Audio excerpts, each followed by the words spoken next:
Bonsoir tout le monde. Merci d'être présent et présente pour cette deuxième donc, conférence interactive. La première a eu lieu en février. Nous avions reçu Nathalie Achard sur les notions d'oppression et de privilèges systémiques au sein de nos organisations.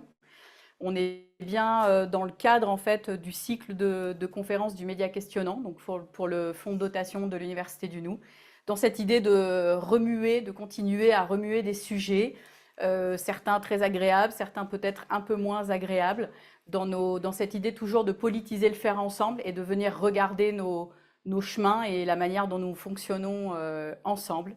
Voilà. Et donc dans ce cadre-là, pour ce mercredi 4 juin, nous avons l'immense honneur de recevoir Olivier Amand. Merci beaucoup pour ta présence.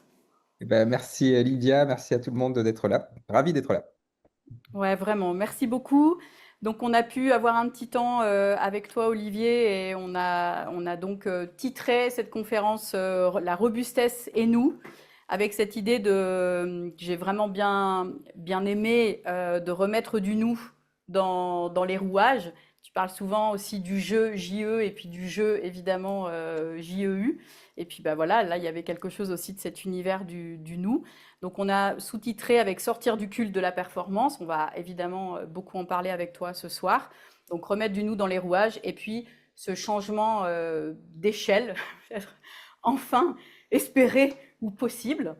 Voilà, donc je reviendrai évidemment à toi après pour un peu plus te présenter et puis aller un petit peu plus loin. En tout cas, mais là peut-être que on s'était dit qu'on allait vraiment ringardiser, parce que c'est une notion que tu utilises par rapport à des notions de robustesse. On avait aussi ringardisé le capitalisme, voilà, que Bastien Sibyl dit beaucoup au niveau de l'ESS. Et nous, là, ce soir, franchement, on a failli être vraiment dans ringardiser le on est prêt, on est prête.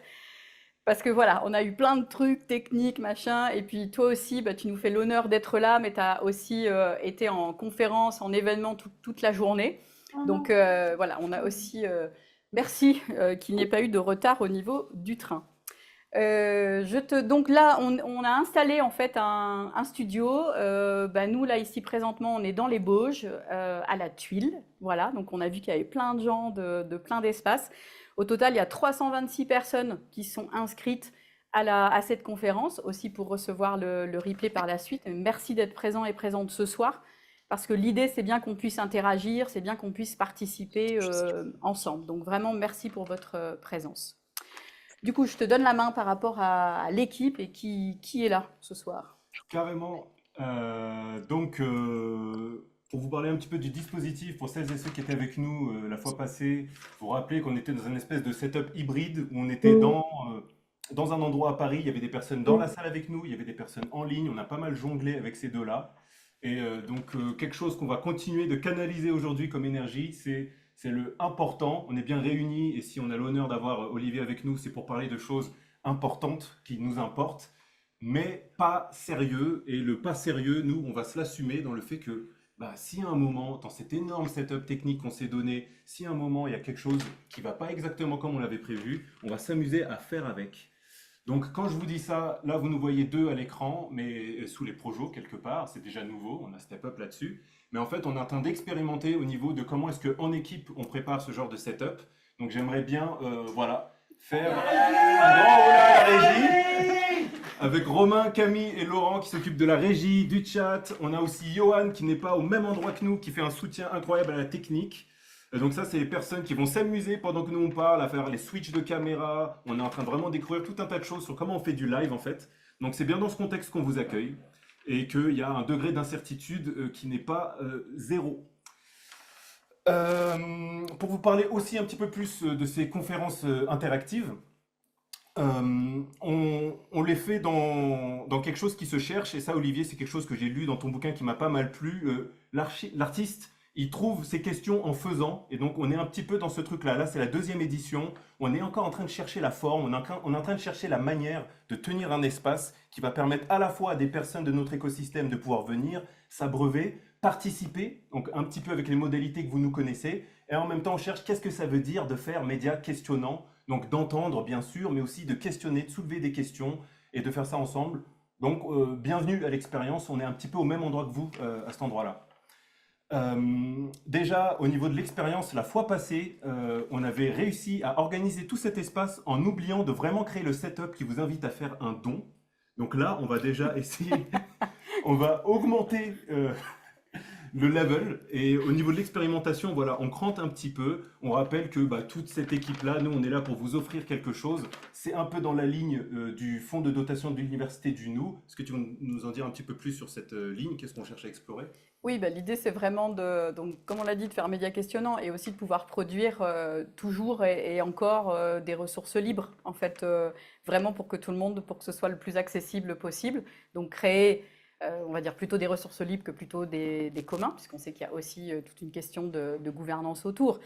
Voilà, donc l'idée c'est qu'en ce moment, il y a pas mal de projets sur des vidéos, par exemple, sur la prévention des conflits intergénérationnels au sein des organisations de l'ESS.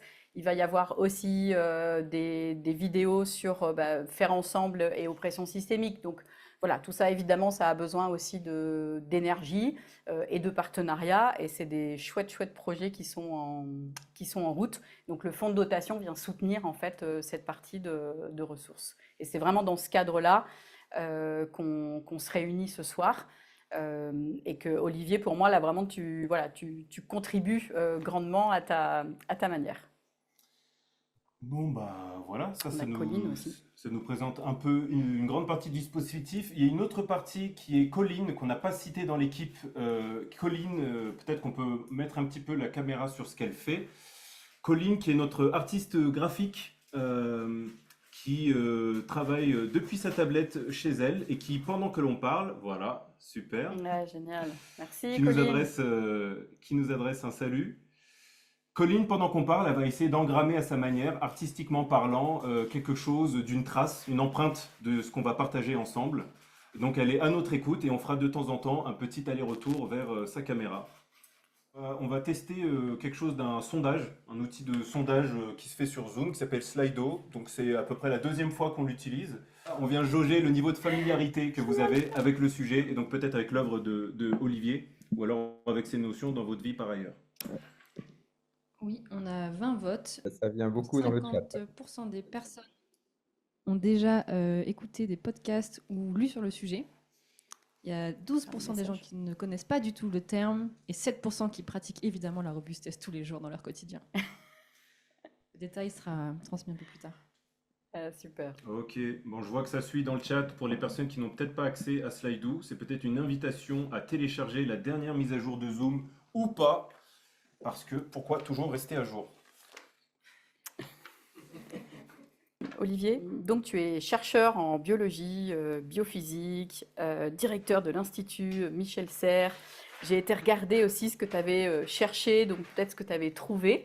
Je t'avoue qu'à plein d'endroits, Nietos, tout ça, enfin j'ai pas Métios, enfin bon voilà, j'ai pas tout compris. Mais par contre, tu es aussi l'auteur d'un certain nombre de livres qui ont fait vraiment tilt et qui nous ont vraiment particulièrement touchés en fait à l'Université du Nou, parce qu'il y avait quelque chose comme dans ces moments où d'autres viennent dire, où d'autres écrivent des choses qu'on ressent profondément, ou ce pourquoi au fond on est né ou qu'on accompagne. Voilà, donc ça a été comme une forme un peu d'euphorie, un peu d'épiphanie, de waouh, ah ouais, mais c'est ça.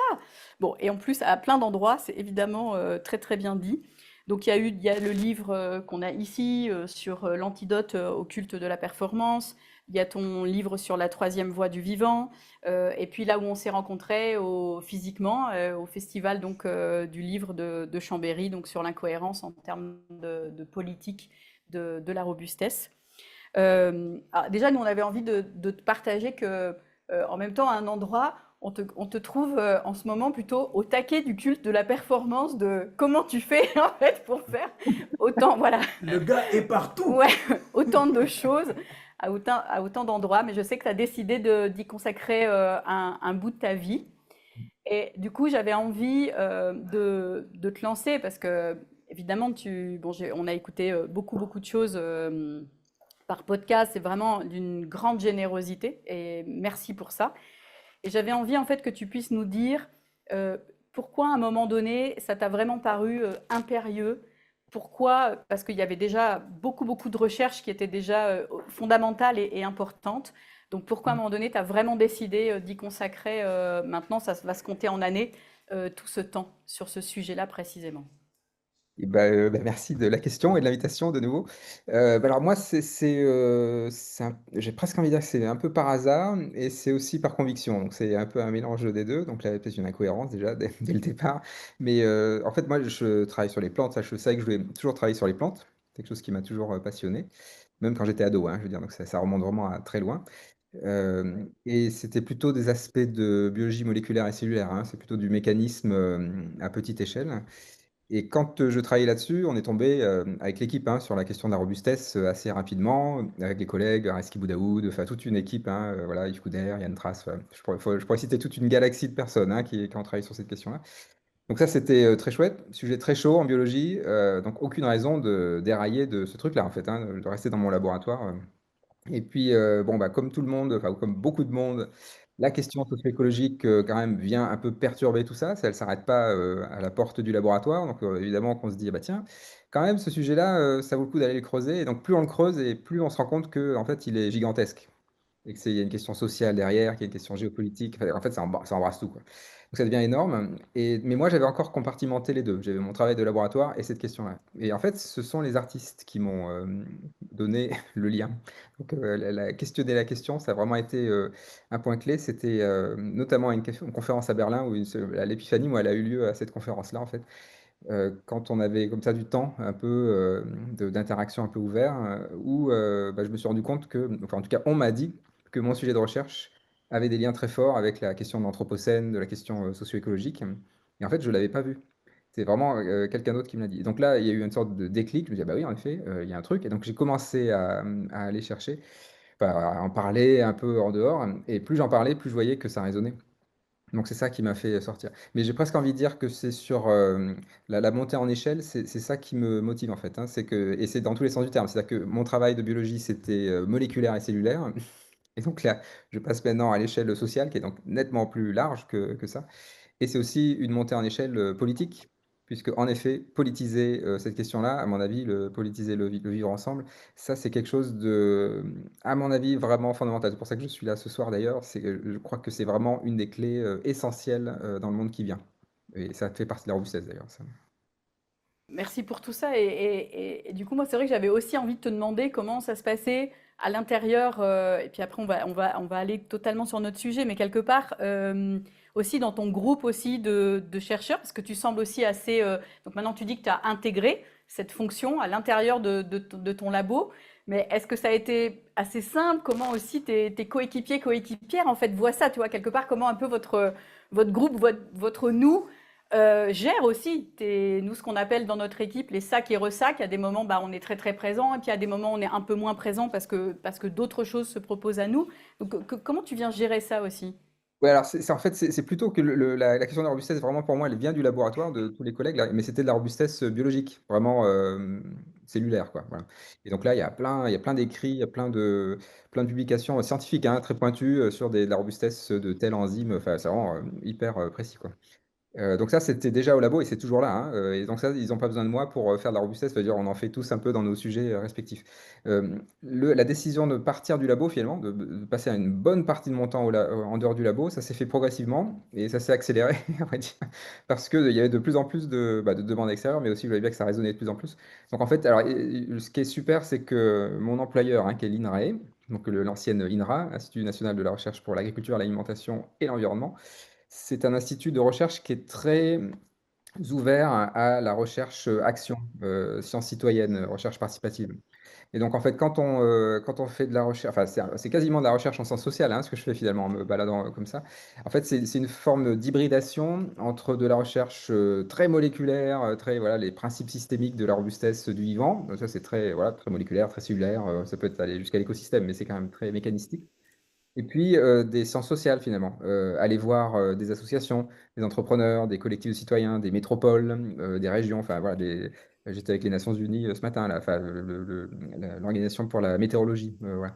Mais donc c'est des collectifs très différents. Et ben ça, c'est quelque chose que l'INRAE soutient très fort. Et donc en fait, enfin j'ai la chance en tout cas d'avoir un employeur qui est très aligné avec l'idée qu'un chercheur, c'est très bien qu'il sorte du laboratoire. Je ne sais pas si tous les instituts de recherche sont aussi libres, enfin en tout cas nous donnent cette liberté-là. Enfin, j'espère que oui, je sais pas. Mais en tout cas, ça pose pas de problème de ce côté-là. Après, au niveau du laboratoire, ça demande toute une organisation. Et là, j'ai la chance d'être dans un super laboratoire qui est très robuste, mais alors pour d'autres raisons, des robustesse sociale, parce que dans mon laboratoire, ça fait des années, et là j'y suis pour rien, hein, c'était quelque chose qui était là avant. C'est un laboratoire qui mutualise absolument tout, tous les financements, des tâches communes, les paillasses des laboratoires sont partagées, les laboratoires sont mélangés. Et tout ça, ça fait qu'en fait, quand on quitte le laboratoire, les équipes hein, aussi, il y a plusieurs chefs d'équipe dans les équipes. Donc c'est très horizontal, c'est très collégial. Et donc en fait, ça me permet, moi, de partir du laboratoire sans que c'est trop d'impact pour le laboratoire ou l'équipe, parce qu'en fait, c'est déjà collégial. Et surtout, en plus, ça a permis voilà, à d'autres personnes voilà, de s'épanouir finalement, hein, de laisser un peu de place aussi. Donc voilà, ça se passe comme ça pour mon histoire de labo. Voilà. Alors, c'est pas parfait, hein, il y a aussi, voilà, mais grosso modo, c'est comme ça que ça se passe. Ok. Ouais, donc c'est une bonne modélisation, quoi. Aussi de ce que vous découvrez et de ce que vous vivez. Ok. Av- Avant de lancer le deuxième sondage, est-ce que peut-être, parce que on a vu qu'il n'y a quand même pas tout le monde qui est si familier que ça avec ton travail, est-ce que ça serait possible pour toi de nous donner une mise en bouche, enfin vraiment ta définition de ce qu'est la robustesse? Ouais, absolument. Bah, ouais, c'est clair, en effet, parce qu'on va en parler quand même, et puis j'en ai déjà parlé, il faut que je la définisse. Alors, je vais peut-être démarrer un cran juste avant. Pourquoi je parle de robustesse et pourquoi la question socio-écologique nous inquiète tous et toutes de plus en plus. En fait, quand on lit les rapports scientifiques, le premier message qu'on voit, c'est que le monde va devenir de plus en plus fluctuant, turbulent. Voilà, on va rentrer dans ce que j'appelle souvent, on quitte le monde de la moyenne, on rentre dans le monde de l'écart type. Donc ça va tanguer de plus en plus fort. Et ça, c'est ce que disent tous les scientifiques, hein, le GIEC, l'IUCN, la CIA, l'OCDE. Donc plein de rapports scientifiques ou plus ou moins scientifiques, mais qui sont dans des disciplines très différentes. Donc ça va fluctuer de plus en plus. Comment on fait pour vivre dans un monde qui devient très fluctuant? Et c'est là que la robustesse intervient, parce que la robustesse, la définition physique de la robustesse, c'est maintenir le système stable et viable malgré les fluctuations. Donc un système qui est robuste, il est stable à court terme et il est viable à long terme malgré les fluctuations. Donc ça, c'est la définition vraiment dynamique de la robustesse. En fait, ça demande une certaine souplesse. C'est pour ça que ça peut être un peu contre-intuitif, parce que souvent, la robustesse, on pense plutôt à la solidité, hein. Ça, c'est pour les objets statiques. Mais en fait, il n'y en a pas hein, d'objets vraiment statiques. Tout est toujours très dynamique. Donc, c'est plutôt de la souplesse, être stable à court terme, viable à long terme. Et donc, voilà, c'est ça la robustesse. Et par rapport à la performance, pour être robuste, il faut du jeu dans les rouages, il faut des marges de manœuvre. Voilà. Et donc, ça demande d'aller contre la performance. Donc là, il y a un compromis à trouver. Ok, merci. Dans ce cas, on va pouvoir, en transition, peut-être voilà, faire la deuxième prise de température des personnes qui sont avec nous. Je crois qu'on est 122 là dans la salle. Donc il y a une deuxième question qui vous attend sur le chat. C'est typiquement quand vous pensez à robustesse telle que vous la connaissez, telle que le mot vous parle, vous, tel que Olivier vient de la définir, en lien avec vos aventures collectives, en lien avec votre faire ensemble, quelle métaphore, quelle image vous vient en tête? Voilà, donc c'est une invitation à ce que vous puissiez le partager dans le Slido qui va démarrer dans le chat. Ça va nous faire un nuage de mots. Puis c'est aussi l'occasion pour respirer un petit coup d'ailleurs. Et donc là, il y a des mots qui arrivent, résilience, un chêne, Un bon- coopération, un bambou, un roseau. Ça me fait aussi penser à notre discussion du coup avec Colline sur la facilitation graphique, engagement, va-et-vient, résilience, un champ de roseau, cycle, peuplier, L'articulation des os. des O, OS et peut-être EAUS, EAUX, la vivacité, les fascias, Darwin, formation du système nerveux On central. voit qu'on a des biologistes dans la salle. Merci beaucoup du coup pour tout ça. Du coup, Olivier, je me tourne vers toi. Comment ça vient t'inspirer? Ouais, ouais, qu'est-ce que tu aurais envie de nous Ouais, il y dire a par plein de rapport choses. à tout ça? Alors, il y a plein de choses, ouais. Alors, le maillage, par exemple, moi, je prends souvent l'image de la côte de maille, par exemple. Une côte de maille, s'il y a une maille qui saute, bah, ça tient toujours. Bah, c'est robuste grâce aux liens. Voilà, c'est tous ces liens. Donc, et puis, il y a une maille qu'on peut réparer. Si on a une autre qui saute, bah, ça va tenir toujours, hein. Donc, c'est toutes ces interactions. La coopération, alors c'est pareil, il faut bien la définir. La coopération, c'est quand on va contre sa performance individuelle pour nourrir la robustesse du groupe. Donc c'est vraiment ça la coopération, hein. Ça veut dire que, très souvent, en fait, on se met en retrait pour, nourrir la robustesse du groupe. C'est une posture très, humble, hein, finalement, hein. Les cycles, la circularité, ça c'est un des grands principes du vivant, hein. Tous les êtres vivants sont inclus dans les cycles de la Terre, tout ça, ça cycle. Bah, pour cycler, en fait, on a besoin d'une dynamique en permanence, il faut que ce soit souple en permanence, il faut qu'il y ait des fuites. En fait, c'est ça qu'on ne dit pas souvent quand on parle des cycles du vivant, mais ce qui fait qu'il y a un cycle, c'est qu'il y a des fuites. S'il n'y avait aucune fuite, il n'y aurait plus de cycle. Parce que tout serait, ça finirait par être figé, quoi. C'est les fuites qui font que ça cycle. Donc c'est là aussi, encore une fois, une contre-performance qui permet le maintien de la vie, la stabilité, la viabilité, quoi. L'articulation des os, je vais rebondir dessus aussi. Alors ça, c'est plus pour une petite anecdote, mais qui est marrante quand même. Enfin, c'est marrant. La manip est un peu terrifiante, on va dire, mais on peut faire des souris qui sont paralysées. Et l'embryon est paralysé, donc il peut plus bouger ses membres. Vous savez, les enfants qui bougent dans le ventre de la mère, hein. Bah, pour une souris, ce serait donc un enfant qui ne bouge pas. Bah, quand le petit souriceau sort, il n'a pas d'articulation. En fait, c'est un os complet, quoi. Il n'y a pas de différenciation du joint. Donc, quand le bébé bouge dans la mère, enfin dans le ventre de la mère, en fait, il est en train de différencier ses joints. Il a besoin de cette souplesse pour apprendre à pouvoir bouger. Donc là, c'est toujours pareil. C'est du mouvement qui permet de faire du mouvement. S'il n'y a pas de mouvement, il n'y aura pas de mouvement plus tard. Donc c'est toujours pareil, hein, c'est un peu les cycles et tout ça. Darwin, alors Darwin, oui, Darwin, on l'a souvent enfermé dans l'idée de la compétition, de la survie du plus fort, du plus adapté. Et en fait, quand on lit bien Darwin, Darwin était un vrai naturaliste, donc il a couvert à peu près tout. Donc en effet, il a vu de la compétition, il a vu de la survie du plus fort, mais il a aussi vu de la coopération, l'affiliation de l'homme, par exemple, son texte de 1871, le mot sympathie, hein, apparaît 70 fois. Et ça, c'est pour parler des humains. Donc, autant dire qu'il avait bien compris les deux facettes du vivant. Alors, peut-être adaptation, adaptabilité, justement.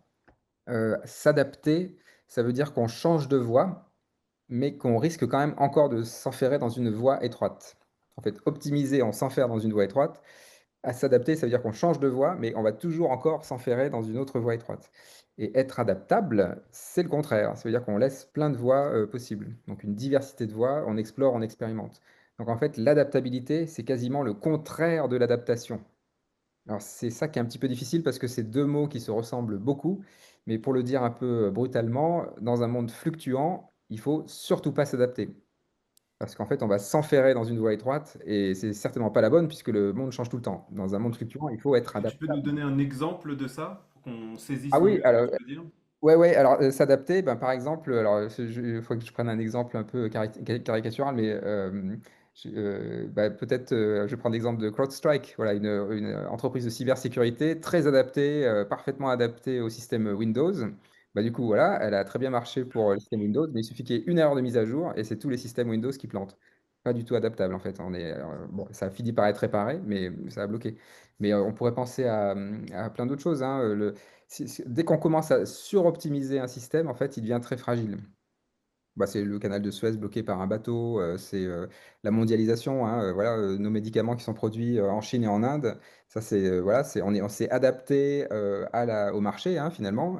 Bah, maintenant, on est très dépendant de l'Inde et de la Chine pour la production de nos médicaments, qui passent même par le canal de Suez. Enfin, tout ça, c'est très, très optimisé, très adapté, hein, à notre monde financiarisé, mondialisé, mais par contre très peu adaptable. Parce que maintenant, on est coincé avec des infrastructures qui nous canalisent, sans jeu de mots. Et ouais, bon, voilà. Enfin, il y avait plein de choses, hein. Ouvert à l'extérieur, connecté à l'intérieur, si j'aime bien, oui. Évidemment, c'est que les êtres vivants font ça, hein, très clairement. Alors, du coup, maintenant, j'aimerais bien, parce que, en effet, là, tu donnes quelques exemples qui sont assez frappants, mais à des endroits, on pourrait se dire, oui, bon, encore un super concept, ça a l'air super sur le papier, voilà, avec des SI, je sais pas quoi, et tout ça. Et j'aimerais du coup qu'on puisse aller un peu plus dans venir sentir au fond qu'est-ce que ça veut dire en fait ces fluctuations, qu'est-ce que ça veut dire improviser, qu'est-ce que ça veut dire sortir de nos certitudes, de nos croyances. Donc voilà, j'aimerais bien que tu nous donnes là ce qu'on s'était dit, pour qu'on vienne un peu plus sentir, tu vois, et que ça parte pas de oui, oui, ça a l'air tout à fait sympathique, Ouais, ouais, mais en fait, là, qu'est-ce qui est là? Voilà. ouais, alors je ne sais pas si dans l'auditoire, il y a des personnes qui ont déjà essayé de faire de l'improvisation, alors de l'improvisation théâtrale ou de l'improvisation jazz, voilà. La première fois qu'on en fait, enfin je vais prendre mon exemple en fait, c'est encore plus simple. Moi j'ai plutôt une formation musique classique, donc avec la partition qu'on lit, voilà, on apprend le solfège et compagnie, très cadré. Et la première fois qu'on doit faire de l'improvisation, donc on doit un petit peu lâcher le contrôle finalement, c'est très flippant. Parce qu'on se dit, ah bah là, si j'ai pas de partition, comment je fais pour jouer, hein? Et donc là, on est un peu dans un moment de solitude, et donc c'est un peu difficile. Donc c'est ça le monde fluctuant finalement, c'est quand d'un seul coup on a perdu le contrôle, parce que le monde commence à fluctuer, on se sent un peu bizarre, un peu démuni, parce qu'on a été dans le contrôle pendant si longtemps. Et puis à force, bah, on finit quand même par trouver des moyens, on apprend, voilà, on marche, on apprend en marchant.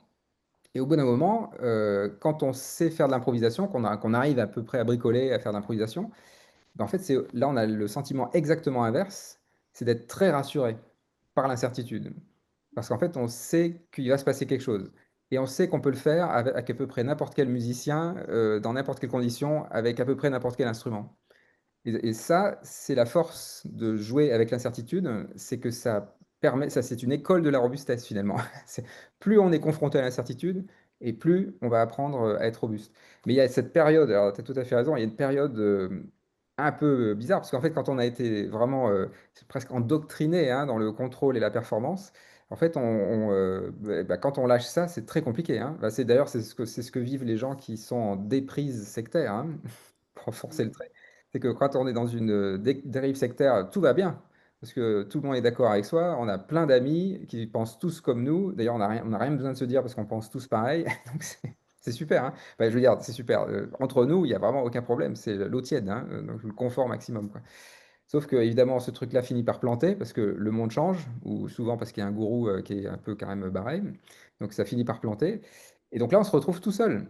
Parce qu'on a fait le ménage, on n'a plus d'autres amis, on n'a plus de lien avec la famille, on se retrouve tout seul. Donc la déprise sectaire, c'est vraiment ça. C'est un moment où on a perdu le contrôle finalement, complètement. Mais après, quand on réapprend voilà, à faire des liens, bah là, ça redevient très joyeux. Enfin, je ne sais pas si c'est la meilleure analogie, mais en tout cas, ça permet de ressentir ça émotionnellement, en tout cas, je crois.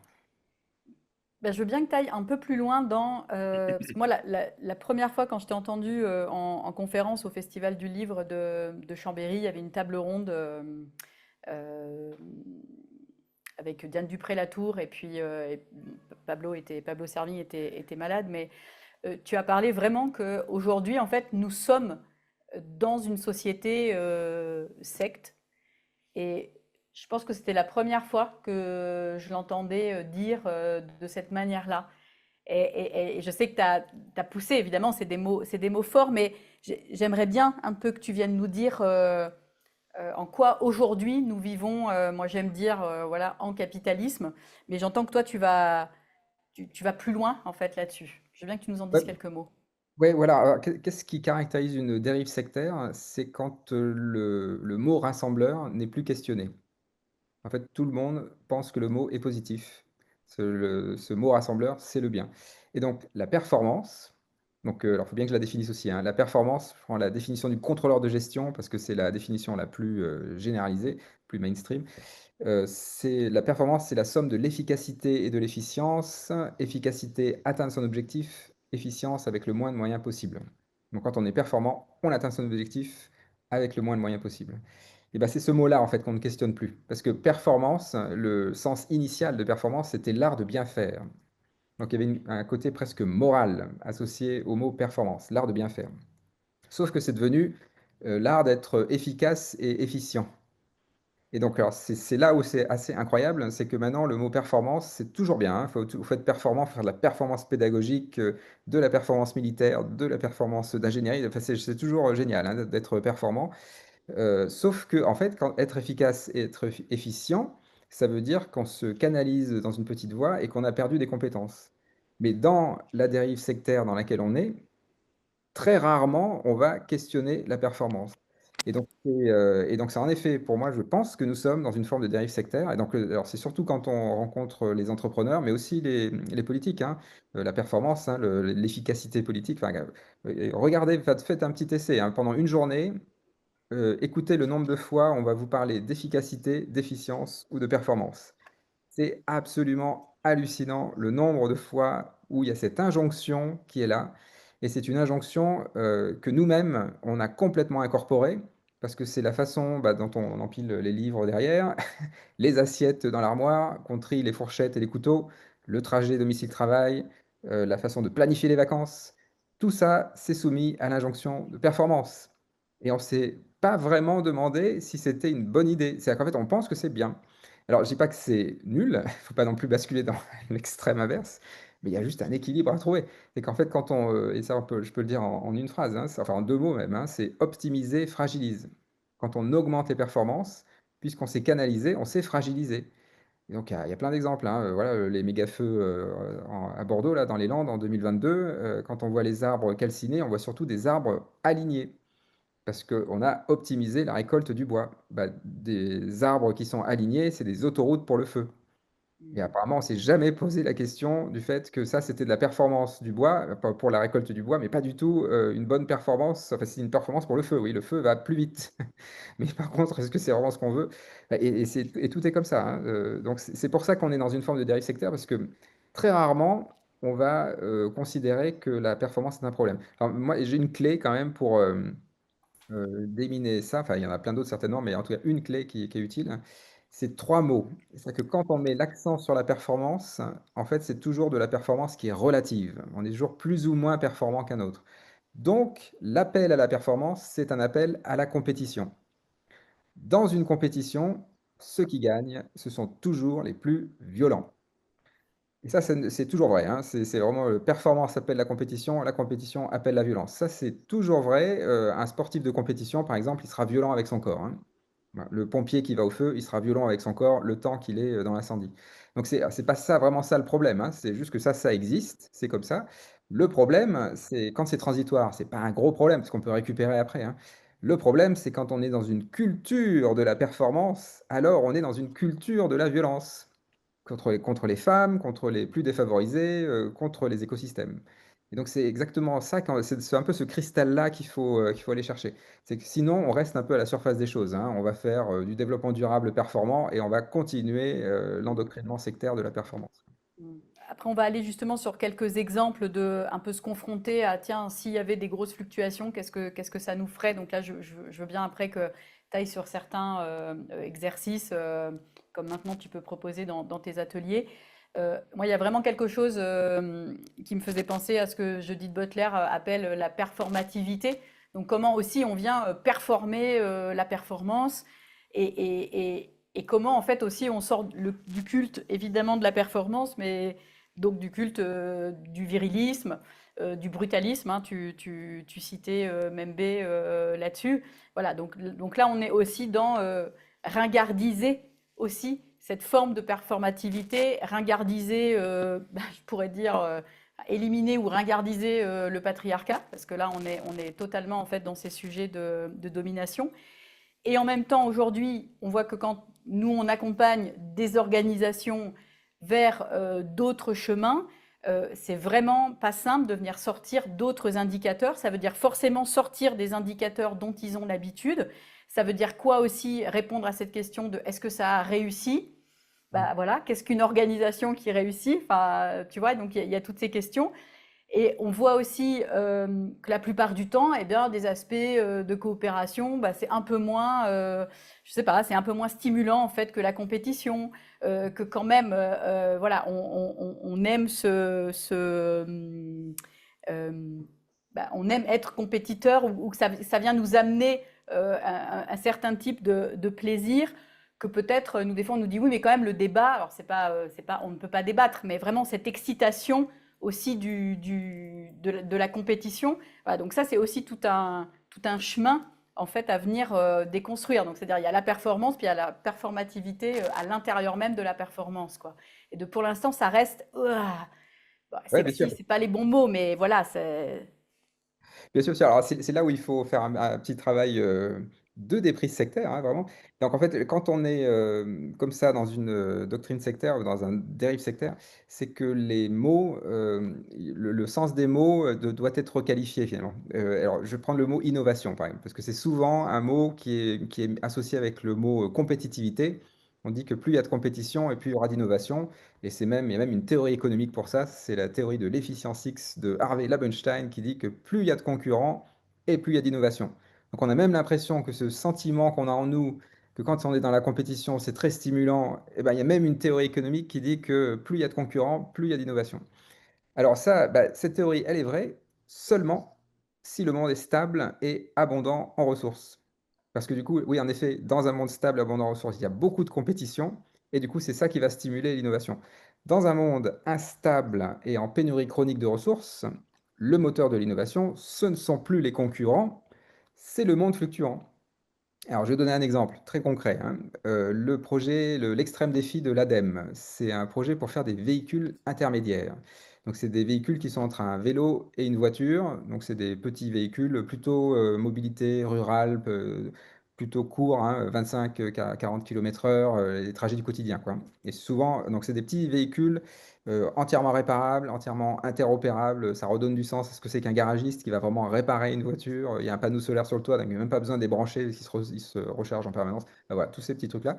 Et ben ça, c'est un appel à commun. C'est pas un appel à projet. C'est que l'ADEME publie cet appel à commun et les entreprises qui participent à ce projet-là s'engagent à partager intégralement toutes leurs innovations. Donc là, il n'y a plus de concurrence libre et non faussée. Il n'y a plus de compétition, puisque tous les acteurs sont des coopérateurs. Le moteur de l'innovation, c'est le monde fluctuant. Et alors, ce qui est incroyable, et c'est là où il faut déminer le hold-up du XXe siècle, c'est de penser que l'innovation est stimulée par la concurrence. C'est complètement faux. En fait, même quand on reprend la théorie de Harvey Labenstein sur l'efficience X, là, plus il y a de concurrents, plus il y a d'innovation. Mais juste ça, déjà, ça le dit. Parce que si l'innovation est stimulée par les concurrents, ça veut dire que l'innovation, c'est juste l'espace qui nous est laissé par les concurrents. Donc c'est hyper canalisant. Ça veut dire qu'en fait, c'est très incrémental, cette innovation du XXe siècle. Et en fait, quand on regarde bien, les innovations du XXe siècle sont très incrémentales. Il n'y a pas des énormes innovations. Quand on voit les centaines, enfin, on a brûlé quand même l'équivalent de centaines de millions d'années de carbone, de charbon, de pétrole, tout ça pour faire des super scanners dans les hôpitaux, des voitures électriques. Enfin, je veux dire, oui, c'est très, très bien, hein, c'est plein de bonnes choses, mais c'est quand même tout petit quoi, par rapport aux innovations qui ont eu lieu. Donc en fait, quand on regarde ceux qui sont dans l'innovation plutôt voilà, coopérative, etc., c'est beaucoup plus riche, c'est beaucoup plus divers, parce que c'est plus borné par les concurrents. C'est le monde fluctuant. Donc en fait, ça va dans tous les sens. Et d'ailleurs, c'est ce qu'on voit hein, dans les collectifs de citoyens qui sont déjà dans le monde fluctuant, ça innove plein pot. Mais vraiment, ça, c'est de la vraie innovation très ouverte, très large, quoi. Et donc, c'est pour ça. C'est là qu'est la dérive sectaire qui intervient, parce que on a inscrit tout ça en nous. Il y a une autre expression, enfin, je vais prendre un autre exemple. L'expression si tu veux la paix, prépare la guerre. Bah, c'est complètement débile, ça. Gunther Anders dit si tu veux la paix, prépare la paix. Enfin, c'est fou, hein, comment il y a des tas de dictons comme ça qu'on ne questionne plus. La rentabilité, voilà un autre mot encore à questionner. La rentabilité d'une entreprise. Bah, on pense que plus une entreprise est performante, plus elle est rentable. Bah oui, c'est vrai si le monde est stable et abondant en ressources. Dans un monde instable et en pénurie chronique de ressources, une entreprise qui est très performante, elle est très spécialisée, elle est hyper fragile. Et donc elle va tomber.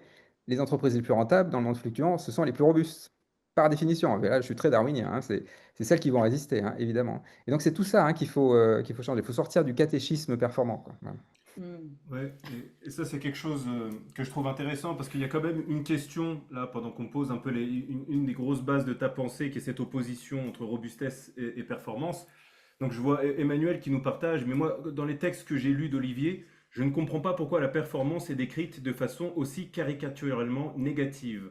En quoi ou qui a dit que la performance n'était elle-même pas souple et ne permettait pas ce fameux jeu dans les rouages, hein, cite ton nom polémique pour venir créer du débat. Et moi, dans ce que j'entends, en fait, souvent de ce que tu apportes, c'est que ton livre, il s'appelle Antidote au culte de la performance. Et c'est peut-être à cet endroit-là que tu mets une nuance. Ce n'est pas la performance en elle-même, mais c'est cette sorte de culte généralisé et cette sorte d'optimisation poussée de la performance et qui devient une habitude au point où on n'arrive même plus à la questionner. Et ça, j'apprécie que tu le dises. À la fois, tu donnes un exemple très intéressant dans ce bouquin. Tu dis, en fait, dans le verset innover contre la performance, la robustesse n'est pas technophobe, mais l'obsession de la performance maximale conduit à un effondrement de la technodiversité, c'est-à-dire qu'on crée des innovations tellement performantes qu'elles balayent toutes les autres. Et que quelque part, ça, c'est contre-productif. Donc, est-ce que peut-être tu peux... qu'est-ce que tu répondrais à quelqu'un qui te dit, mais pourquoi être aussi caricatural contre la performance? Est-ce que ta cible, c'est à cet endroit-là, au final, la cible de ton discours? Non, non, donc tu as tout à fait raison, c'est en effet le culte, hein, le problème, hein. La performance, elle est là et elle est utile. Parce que souvent, je prends l'exemple de la fièvre. Quand nous, on a la fièvre, hein, qu'on augmente la température de notre corps, enfin, c'est nous, ça vient comme ça, quoi, inflammation. Et ben, en fait, on va booster la performance de nos enzymes, de notre système immunitaire, et on sera très content d'avoir un système immunitaire qui est plus performant parce qu'il va pouvoir décaniller le pathogène de passage. C'est la même chose pour un pompier qui va au feu. On va être très content qu'il soit performant et qu'il ne fasse pas une approche participative pour savoir qui va au feu. Là, il faut y aller tout de suite, il faut y aller de façon dictatoriale, hein. C'est du pouvoir, c'est de la performance. Donc la performance, c'est très bien. Mais quand c'est cantonné, quand c'est compostable, il faut mettre une date de péremption à la performance. Le problème de la performance, c'est pas tellement qu'elle existe, c'est que la performance produit un piège. La C'est qu'elle performance, existe tout le après, temps, en fait. voilà, elle existe tout le temps. Enfin, c'est même pire que ça, c'est-à-dire qu'une fois qu'elle est là, il y a une tentation de la garder. C'est qu'en fait, quand on passe une crise en augmentant la performance, on a passé la crise grâce à la performance. Et du coup, on a envie de célébrer cette performance parce qu'elle nous a permis de passer la crise. Et donc, on va la garder. Et donc, c'est d'ailleurs ce qui s'est passé pendant les guerres, hein. À chaque guerre, on a débridé la performance, hein. C'est le quoi qu'il en coûte, hein, voilà. Donc, on débride la performance. Et puis, quand la paix revient, on garde tous les gains de performance. Et à chaque fois, on crante comme ça dans la performance. Et c'est là qu'il y a un problème, hein. C'est en fait, en effet, qu'on garde la performance à très long terme. Donc, en fait, c'est pas vraiment le. Donc, je critique pas la performance en tant que telle. Elle existe et elle est nécessaire. C'est même, si devais forcer le trait dans l'autre sens, une société ou des êtres vivants qui n'auraient plus accès aux gains transitoires de performance, ben, ils seraient plus robustes. C'est qu'en fait, c'est ça qui est très paradoxal, c'est que pour être robuste, il faut autoriser un peu de performance. Donc c'est très modéré, hein. Ça peut pas être radical, ça peut pas être extrémiste, le monde de la robustesse, parce que pour être robuste, il faut avoir un peu de performance. Mais c'est le un peu. C'est comme une drogue qui peut être un poison ou un médicament, hein. Voilà. Et donc le curseur, en fait, c'est là où en général on se trompe. Le curseur, c'est d'abord la robustesse, ensuite la performance. Les êtres vivants sont robustes avant d'être performants. Mais nous, les sociétés humaines modernes, là, capitalistes, etc., on est plutôt très performants avant d'être robustes. Donc c'est cette inversion-là qu'il faut faire. Et sur la technophilie, technophobie, en effet, là, c'est aussi absolument incroyable. Un autre hold-up du XXe siècle, hein, c'est de nous avoir fait croire que le monde de la performance est technophile. C'est le contraire. Le monde de la performance est profondément technophobe. Parce que dans le monde de la performance, quand on fait des technologies très performantes, elles écrasent les technologies plus anciennes. C'est technophobe. Et en plus, à chaque fois, ça augmente la distance entre le citoyen et la technologie. Donc ça, c'est doublement technophobe. Alors que dans le monde de la robustesse, s'il y a des nouvelles technologies et qu'elles sont robustes, on les garde. Mais c'est pas pour ça qu'on arrête de faire des maisons en terre crue. On garde aussi, on veut de la technodiversité. Donc ça, c'est technophile. Et en plus, on veut des solutions qui soient réparables, adaptables, évoluables dans le territoire. Donc c'est vraiment doublement technophile. En fait, là, ça fait écho à Ivan Illich, hein, pour le dire simplement. Ivan Illich, il parlait des technologies aliénantes. Et bien ça, ce sont les technologies plutôt dans le sens de la performance. Hyper-technologie, voilà, il n'y en a plus qu'une qui est super performante, on oublie les autres. Ça, c'est aliénant parce qu'on devient dépendant d'une technocratie distante. Les technologies en mode robuste, c'est plutôt des technologies émancipatrices où les citoyens, dans un territoire, avec une entreprise locale, avec une asso locale, sont capables de la réparer et de la faire évoluer. Et ben, là, on a remis la technologie au milieu du village, quoi. Alors justement, est-ce qu'on peut, aussi pour que tout le monde puisse un peu se projeter, est-ce que tu pourrais nous donner des exemples d'effondrement, voilà, comme peut le dire certains autres, comme Pablo. Voilà. Est-ce que tu peux nous donner des exemples et qu'on essaye de se projeter un peu dedans? Alors, alors, les risques, hein, les risques systémiques, il y en a plein. C'est vrai que je vois qu'il y a Arthur Keller aussi qui est mentionné. Bah, voilà, il y a plein de risques systémiques qui sont sur la table. Des risques climatiques. Donc, par exemple, un exemple qui est assez frappant, c'est des géologues, hein, qui, en 98, ont trouvé un gros rocher de Milton. Et ce rocher de Milton, il porte toutes les traces de tempêtes maritimes qui l'ont déplacé il y a 120 000 ans. Et il y a 120 000 ans, c'est la dernière fois qu'il a fait plus de degrés par rapport aux températures pré-industrielles. Donc on peut s'attendre, dans un monde qui est à plus de degrés, à des tempêtes qui déplacent des objets de 1 000 tonnes. Aujourd'hui, les plus grandes tempêtes déplacent, les tempêtes maritimes, hein, avec de l'eau, hein, les plus grandes tempêtes maritimes déplacent des objets de 100 tonnes. Donc il y a un facteur 10, hein. Donc, ça veut dire qu'il y a certaines infrastructures qu'on construit actuellement qui sont plus du tout adaptées au monde qui vient, hein. Shanghai, à partir de 2050, sera très inondé, ou en tout cas inondé très souvent. Jakarta, enfin, c'est déjà en cours d'évacuation quelque part. Enfin, la capitale est partie, la partie disons, politique est partie. Dubaï, en 2070, on pense que la chaleur humide fera que pendant 15 jours dans l'année, ce sera invivable. Enfin, on ne pourra pas être dehors plus de 6 heures. Après, c'est mortel. Bah, c'est quand même incroyable. Donc ça, c'est plus pour la partie climatique. Bon, il y a plein d'autres choses, hein, évidemment. Mais c'est plutôt moi, le sujet, hein, pour moi, c'est sur la question socio-écologique, la primauté ou le primat qu'il faut donner, c'est sur la biodiversité, hein. En fait, on ne se rend pas compte à quel point on a dévasté la biodiversité de nos territoires. Donc, juste, il y a deux chiffres, hein, qui sont particulièrement parlants. En 50 ans, on a perdu 70% des animaux vertébrés sur les continents. Donc 70% quand même, hein. Donc les animaux vertébrés, hein, c'est tous les mammifères, les oiseaux, les batraciens, les reptiles. Bon, si je vous disais qu'en 50 ans, on a perdu 70% des humains, ce serait quand même extrêmement choquant, hein. Eh ben, nous, les humains, on a fait la même chose, pas pour une seule espèce, on a fait ça pour toutes les espèces de vertébrés quand même, sur les continents. C'est quand même hallucinant. Et l'autre chiffre, hein, qu'on connaît bien aussi, c'est qu'en 30 ans, on a perdu 80% des insectes en masse, en 30 ans. Alors juste pour donner un petit repère de durée, hein, parce qu'il y a déjà eu des extinctions, hein, par le passé, hein. La dernière fois, hein, la dernière grande extinction, c'est les dinosaures, hein, il y a 66 millions d'années. Sauf qu'il y a 66 millions d'années, on sait très bien ce qui s'est passé, à peu près en tout cas, avant que la météorite tombe, hein. Ça faisait déjà 300 000 ans que les dinosaures étaient en déclin. La météorite est tombée à côté du Mexique et il a fallu 33 000 ans pour qu'ils disparaissent, les dinosaures, hein. Donc c'est quand même, ça c'est brutal, hein, d'un point de vue géologique. Donc ce qu'on fait nous là, Homo sapiens, à notre environnement, à notre milieu, ça dépasse les adjectifs qu'on peut imaginer, hein. C'est vraiment, c'est 3 ordres de grandeur au-dessus. Donc là, en fait, alors donc les effets évidemment, alors sociaux, géopolitiques, bah, tout suit en fait, hein. Bah, c'est typiquement dans le Sichuan, là, on voit ces vergers intensifs où maintenant il y a moins d'abeilles. Bah, à vrai dire, il n'y en a plus tellement des abeilles. Et donc, on va engager des ouvriers arboricoles, hein, qui, avec un petit plumeau, vont polliniser les fleurs une par une.